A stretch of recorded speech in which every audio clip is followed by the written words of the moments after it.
Sprinterkonge, hvor er du? Der var du. Nej, der var du. Hvor pokker blev han af? Der er mange hurtige mænd i feltet. Alligevel er der et par stykker, der mangler.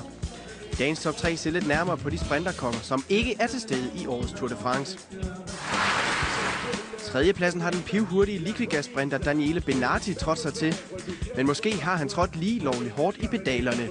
I hvert fald er det en skade i akillessenen, som betyder, at Benati ikke er med i Frankrig. Det er knaldhamrende træls for italieneren, men på den anden side, så kan alle blive skadet. Han vandt 3 etaper i turens sidste år, og kan trods alt glæde sig over en tredjeplads på dagens top 3. Den anden sprinterkonge, der mangler, er italienske Alessandro Petacchi. Harley-Jet, som han kaldes, har vundet 42 etaper i de 3 store etapeløb, og en af de hurtigste i feltet.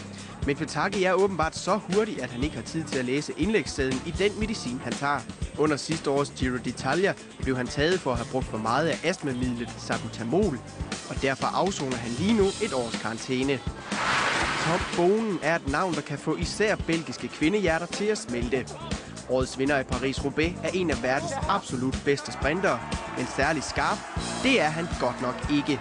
Tom Boonen blev nemlig taget med næsen begravet i kokain uden for konkurrence. Det er et stof, som absolut ingen fordele giver som cykelrytter, men alligevel er stoffet ulovligt. Derfor har arrangøren af turen sagt, at Boonen ikke er velkommen i Frankrig i år. Så mens Tom Boonen sidder og ser tur på sofaen, så kan han da glæde sig over førstepladsen på dagens top 3.